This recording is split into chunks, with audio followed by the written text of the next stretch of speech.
Obero as a company, we are headquartered in Toronto, Canada, with various offices throughout the United States as well as Europe. Our platform is being uniquely designed to help support the complexities for those organizations either transitioning or currently having adopt a subscription business model. Our fully integrated sales performance management solution really provides the intuitiveness and the ease of administration for the sales and finance departments of any organization. We do have a full-time team of dedicated consultants to ensure the customer success and to maximize our customer satisfaction. With Obero, our vision is to help for subscription-based organizations to deliver and run the best sales performance strategies throughout the world. And how we're able to deliver that is through our robust and platform. And here is a highlight of the broader Obero SPM platform in itself, with the central themes behind planning, execution, and optimization. And you'll see over on the right-hand side features the 5 modules featured within the Obero SPM platform, starting from sales and revenue management that would help sales and finance organizations help establish the top-line sales plan and also identify opportunities for sales reforecasting, territory and quota management for the sales operation department to help determine from a territory planning perspective and how that trickles over into our quota planning processes. Workforce management allows the administration of our employees and through capacity planning as well as onboarding management, helping to scale and manage the organization as our workforce continues to grow and evolve over time. Incentive compensation management, being the core of the application, really surrounds the administration, the management, and modeling out of various commission and bonus commission plans, management by objectives, as well as some elements related to gamification as well. And finally, within our profitability management module, this is where we look to address and handle the evolving changes related to the cost accounting, related to the new 606 accounting standards, through the cost of sales management, as well as identifying the profitability at all levels of the sales organization. Within today's demo, we were looking to highlight on the 5 new central features we have highlighted within the product today. So first, we'll talk about our ability to integrate natively with Salesforce.com from not only a user and a user experience perspective, but also on the data integration side as well. Next, we'll look to discuss our analytical dashboards that would really give us the high-level insight across all of the 5 Obero SPM modules that we just mentioned. We'll get into some details related to sales reporting automation to really provide our Salesforce the ability to have the visibility to deal level specifics. We'll also cover our modeling capabilities within our ICM module and differentiating between plan modeling from a design perspective, as well as also being able to simulate on the data through scenario modeling. And then finally, we'll cover our capabilities in order to help the transition in terms of the changes to the revenue recognition accounting standards and how we can facilitate the cost of sales amortization. With that said, we'll step into the demo itself. And as Diana mentioned, if you have any questions, please feel free to raise those within the chat window throughout the demonstration today. So to begin, I'm just logged in here in our Salesforce.com environment. We do feature single sign-on capabilities to make it really easy and seamless for all individuals within the sales organization to be able to view their latest sales performance results and what that translates over in terms of their commissionable earnings. We can configure additional tabs so that a sales rep would be able to continue their day-to-day activities, updating leads and opportunities, but also be able to select to see what their summarized viewpoint would be in terms of their current sales performance. Here within this dashboard, we are highlighting the current quota attainment towards any targets, quotas, or goals, providing some historical trending analysis so the rep can see how they have performed within prior periods, month-to-date crediting, year-to-date crediting, and what that translates over in terms of their eligible earnings for those same time intervals. We can also choose to incorporate some additional KPIs or metrics for the reps so they have an indication of how far they may be in terms of achieving their on-target quotas, as well as elements related to stack ranking to provide that insight in terms of how this particular rep may be performing against his or her peer group. Similarly, down below, some indication from a leaderboard perspective. How we facilitate this ranking is really depending on our customers, whether we are measuring against a certain peer group, a certain territory, a certain business function. It all really speaks to the configurability we have within the application. Next, I'm going to switch over to a sales executive perspective and show how our platform is able to facilitate the consolidation and aggregation of the sales performance results to the appropriate level within our sales organization. Similarly to the sales rep perspective, for a sales executive who may be running various dashboards and pipeline reports within Salesforce, we can also present a dashboard really consolidating the multiple data sets that we may be integrating within the application. From here at the highest level of the sales org, I can see what my bookings may be currently against the high-level defined regions, if we may.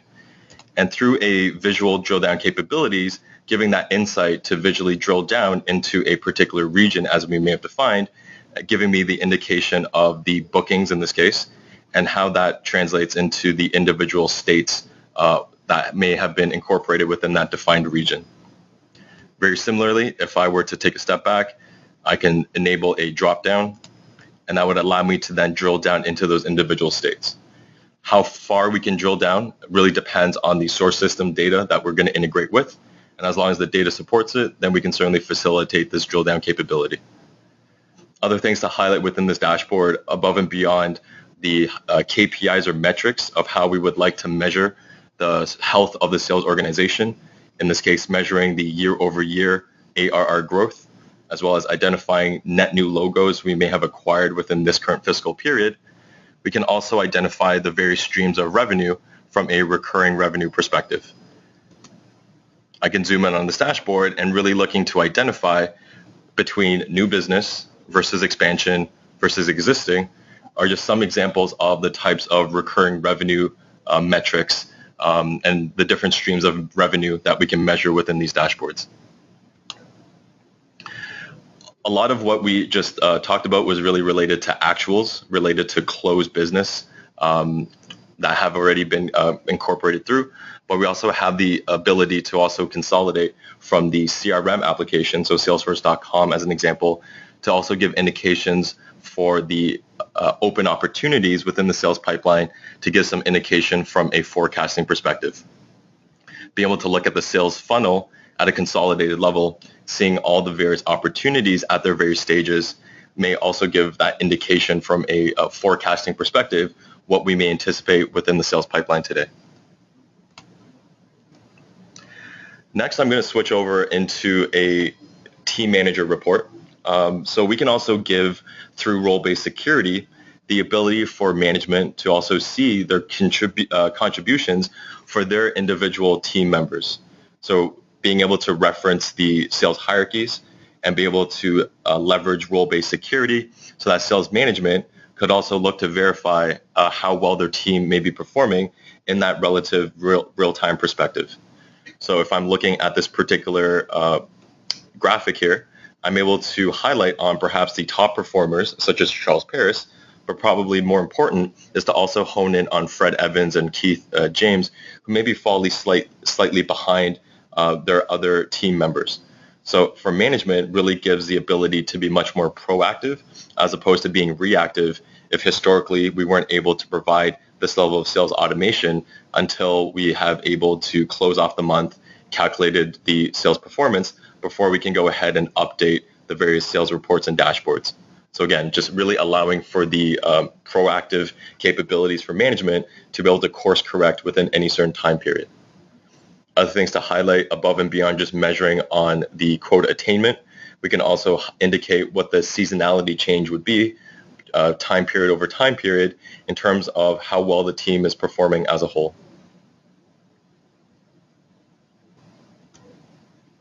Next, for the finance folks, we can certainly provide a revenue expense dashboard where we can highlight and pinpoint on certain KPIs or metrics related to the revenue that we've recognized, as well as the expenses that we may have incurred. In terms of some of the newer age metrics that we're seeing within the recurring revenue space would be things like the average revenue per account, the cost of acquiring a customer, and be able to measure that against the lifetime value to provide this ratio. Industry standards would have this ratio sitting around 3 to 4. So perhaps if I'm seeing this ratio a little bit higher, again, it really gives us the visibility and to be able to strategically course correct if we do see that somehow these metrics are falling outside of certain thresholds. For organizations that are paying against gross margins, this just really gives us the ability to also report on and show from a historical perspective how that margin trend is progressing through the various time periods. The one thing to note is that these dashboards are 100% configurable. These are just illustrations of the types of analytics that we can provide for the executive leaders of the organization to become much more strategic. It's not to say that we are limited in only what we're seeing here. Really gives our capabilities of our platform to be able to configure and measure on those specific KPIs that are going to be most appropriate for your business. Next, we can also give the visibility in looking at the actual contracts that we're executing within any given time period, and also being able to measure between different commissionable events, such as bookings versus collections. A lot of what we're seeing within the industry today related to the compensation plans really has the commissions being held back until some of these commissionable events have actually occurred. So we may look to release 50% on the initial bookings or the closed-won opportunity, but we're going to withhold back the remaining 50% of the earned commissions until we've actually received payment from those individual customers. So giving the finance department the capabilities to view what that gap may be, and also looking at the revenues in terms of what's been recognized, what's been deferred, and what may potentially be unearned at this point. But we can stack that against our associated compensation expense to be able to identify whether our compensation plans are truly in line with the corporate goals and the strategy of the organization. And some of these dashboards may provide us that strategic insight. Perhaps we may need to revisit our compensation planning to put forth a more appropriate plan structure that would not only help increase and maximize our sales performance, but also compensate our sellers aligned with the corporate goals that we would have. From a sales planning and forecasting perspective, we certainly have the capabilities to allow the sales finance and sales department to be able to do the scenario-based modeling. So being able to stack how we're currently performing today under the actual scenario, measure that against the initial sales plan that may have been established prior to the beginning of the fiscal year, and be able to determine, do we need to essentially reforecast if in the event that our variance between actuals versus plan is too large, but also give the capability to do some what-if planning as well. Within our modeling capabilities, we allow this modeling to occur within a single environment without the need to leverage any development, any stage or test environments in order to be able to facilitate those modeling exercises. Finally, when we get into our territory and quota module, we can certainly give the indication of how the various territories have been performing as of today. So having established a territory model where we have aligned or assigned our sellers against those defined territories, we can certainly provide the analytics to determine whether the territories have been defined in such a way that is fair and equitable across all the various sellers. So in some indication here, I see there are some peaks and valleys that perhaps some of the territories may be much more profitable for those reps aligned with those territories. And part of a territory optimization process, what we can do is then provide the capabilities to optimize our territories. And through that, we can leverage the data coming from both the CRM application as well as leverage the existing accounts to help determine some cases of being able to segment our various accounts. So in this example, I can look at my existing named customers, look at their historical sales, and be able to start splicing in terms of their potential, their specific industry, and be able to see geographically where all those named accounts currently reside. And that may give us some indication when we leverage the physical location of our sellers where we may want to align those sellers to some of these key named accounts that we have here. Okay. So these are just some examples of the dashboards that we can provide to really provide that high-level strategic analysis on how the organization may be performing as of today. What I'm going to look to do next is just to show some indication of the level of depth and detail that we can provide to individual sellers in terms of that visibility, in terms of them being able to verify the deals and contracts they may be executing within a certain time period. This is an example of a compensation dashboard where a rep will be able to log in through self-service reporting and be able to validate on their current sales performance results at any given time. We do offer the drill down capabilities into perhaps a statement level where the rep can certainly verify and validate how they're currently performing against the various plan metrics or plan components as a part of their eligible plan. Along with that, if they are to be assigned to any territories, then they'll see that indication above. And we'll see effective dating throughout the application in order for us to accommodate for any proration scenarios in the event of reps being transferred or promoted into different territories or different roles. When I look at this month-to-date compensation details section, it gives me the indication of my current attainment against any quotas, targets, or goals with any associated metrics, being able to see the contributing quota credits in line for each metric. And we use a general term for net credit because we are blending in between sales and revenue versus in this case there's a new logo metric where we're facilitating a unit count. But here we can also indicate what the provisional earnings may be. And once we finally close off the month after our monthly close process, being able to release those provisional earnings and be able to send these results over to payroll. We certainly want to give the reps the capability to drill in line with the transactions. So if I wanted to see for my multi-year bookings which deals were qualified and determined to be commissionable for that metric, I can simply drill down into the transaction link.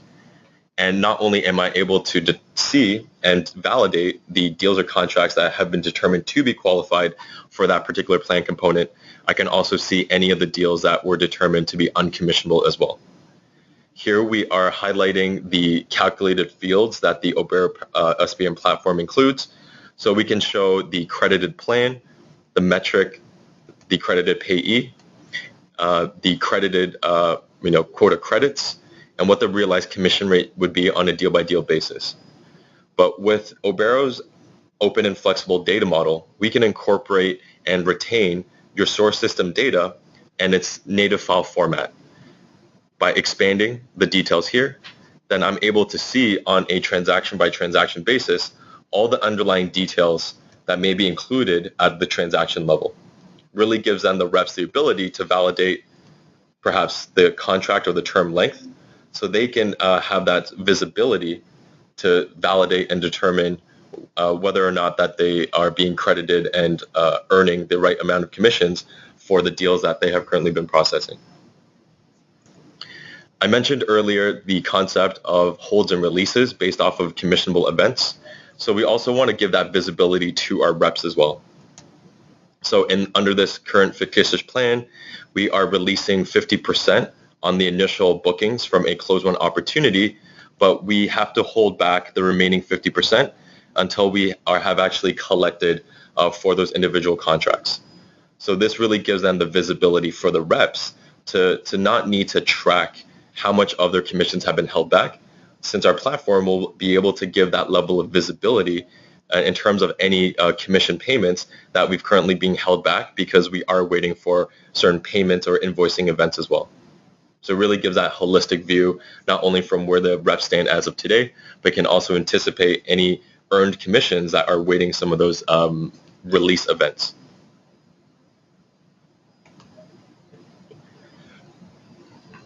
The next thing I do want to talk about is the concept of the frameworks that we have within the application. And this really speaks to a guided user experience that we can provide for any individuals looking to access our system. So what this particular framework in terms of ICM plan design, it really includes all the steps that would be involved in terms of setting up a new plan within our application. So within any business process, we can tailor and configure these frameworks so that the knowledge of what needs to be completed within this particular business process is fully documented within the application itself. So in the event that we are onboarding a new compensation administrator, we can simply grant them access to this particular framework, and they would be able to see all the steps included in order to set up a new compensation plan. So at a high level, the steps would include setting up our dimensions and our data models. That would really provide the structure to house your source system data. And as I mentioned before, we have an open and flexible data model, so we can really look to integrate with multiple source systems to include multiple data sets while retaining the raw data format to keep that power back into your administrator's hands. After we set up the data models, then we can go through a process to set up the actual integration with those source systems to give us seamless connection to the source systems so that we can pull in the data at the API level and eliminating the need for manual intervention to import the latest and greatest data into our application. We have options now to whether we would set up the other modules from a workforce management perspective, from a territories and or quota models perspective, but it's certainly not a mandatory feature, but we certainly see certain synergies that could be realized if we were to go ahead and establish the foundations of some of the other modules. The great thing about these frameworks is that it provides a checklist. So as I'm completing various tasks, if I've gone ahead and completed the setup of my workforce management module, then I can simply go and select off that particular task, and it will give me a sense of what my current status may be and how far am I away from being able to complete that particular business process. Okay. Next, we'll step into the actual administration of our incentive compensation management plans. And here is an example of the number of different plans that we can look to administer within a single environment. Within this current section for active plans, you'll see here there is a number of different types of plans spanning a number of different roles. So there really is no limitation on the types of plan complexity that our platform is able to support. So from our traditional hunter plans, from our farmer plans for the customer success team, to our sales engineering department, for channel and partner plans as well, all the way up into executive level planning as well. One thing I do want to highlight here is that even though under the section related to our active plans, which may indicate the ones that we are currently calculating for today, we also give robust capabilities for plan administrators to be able to model out different plans within a single environment. So here we have some examples of what if plans and also potential alternative plan configurations that I may be planning for in the upcoming fiscal year. In order to facilitate this modeling, it's very quick and easy within our application. I can look to simply copy from an existing plan. If between this year and rolling over into the next fiscal year, a lot of the case, there may be only slight pieces of the plans that may need to change. We may be looking to revise the realized commission rates. We may be looking to alter a few commission rules or not. So this is where we can give the capability to leverage the configurations of existing plans to be able to quickly and easily model out alternative plan configurations. So I can look to copy out the plan here to say copy a new plan. And perhaps I want to call this a 2017 what if new logo plan with special incentives. What this feature is going to do is copy the existing configurations of the original plan and spin up a net new plan object where I'll be then able to revise the crediting rules, revise the payment rates, perhaps include a special incentive, and be able to do that as a net new plan object without the need of overriding an existing plan, but be able to facilitate the comparative analysis across multiple plan objects. I'm going to change this net new plan, so the what if plan, to a what if scenario, and change this plan status to modeling. By selecting save, I'm just going to go back quickly to the main dashboard and hit refresh. And if I expand the modeling plan section, we'll be able to see the net new plan object that we've created as a result. So what I can then do is go into the actual plan itself. And in this case, because I call this to be a new logo plan with a special incentive, it may indicate that within this modeling exercise, I want to model out the impact of a special incentive that we want to incorporate. So under this section, in terms of the current plan components, I can quickly and easily add on a new plan component. In this case, I'm going to add on a special incentive here and be able to fill out the details in terms of how we're going to calculate for that special incentive. Within the selection out of the fields available, this is where within the Obero's flexible and open data model, our ability to retain your underlying data file format means that your administrators are going to know what they're selecting when they look at this particular list. So for this special incentive, if I want to pay off of the collection amount as opposed to the booking amount, your administrators will be familiar with your data because we're representing your raw data in its native format without any transformations or manipulations. And I can fill this out from a special incentive, put effective dating on this plan component. Really indicates how quick and easy it may be for a compensation administrator to add on additional plan components.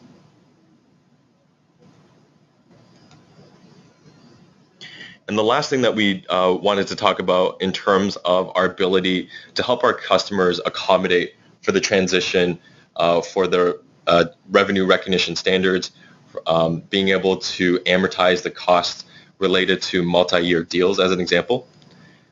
Here I can step into my commission expense report that would look at all the commissionable earnings or the commission expense for any certain time period. So this is a collective list of all the deals and contracts we may have calculated for within a certain time period. I'm going to hone in on a specific sales order here. And to really draw everyone's attention to a multi-year bookings metric for those multi-year deals, we may have calculated at this point that we are eligible to pay Gerald Sanders a total of $2,100 across the lifetime of this particular contract. But because as an organization, we're recognizing the revenue on a monthly basis, assuming a monthly subscription over the span of 3 years, we may have calculated that this is the total eligible commissions, but what the Obero SPM platform can help facilitate is the effective amortization across the lifetime of that particular contract. So we have the capabilities then to help formulate those journal entries to be able to send back to the accounting or the ERP system. So each and every month, from a commissions expense perspective, 1/36 of the eligible commissions due. And then also from a assets perspective, being able to help offset the capitalized expense accounts as well. So when I scroll all the way down to the end of the contract, I can see at the very end when we've made the last journal entry to help offset the commission expense account, this is where we see the capitalized expense account finally net down to zero. So it's a really high-level example of what we can accommodate from a cost amortization perspective, but really speaks to our capabilities to help our customers prepare for the upcoming accounting standard changes. So with that said, this covers the product demonstration for today. We're going to open for Q&A for the time being. So if you do have any questions, please feel free to raise any questions within the chat window, and we'll be addressing the questions as they come in. So Peter, we have a question. What ERP and CRM systems does Obero integrate with? That's a great question. Thank you, Diana. So natively at an API level, we have developed the integration with ERP systems such as NetSuite, such as Oracle, to name a few. But we also have the capabilities to integrate with a wealth of number of different applications through a partnership that we have with a data integration services company. So really within the various source systems that our customers may work across, we can certainly establish an API level connection to be able to seamlessly fold in new transactional data. And I do am missing one off the list because Intact is a partnership that we signed recently, and we'll be working towards having that same level of integration with the Intact platform as well. What's the timeline for the Intact integration? This is something that our product management teams is working collectively on both sides. We believe that we should be able to provide an update in the upcoming Q2 quarter, but it is something that we are currently working very diligently with the Intact product management team. Once those integration and that partnership has solidified, we'll be certainly able to provide an update within our website. Okay, great. If that is all the questions for today, thank you all for joining us. Have a great day. Thank you so much.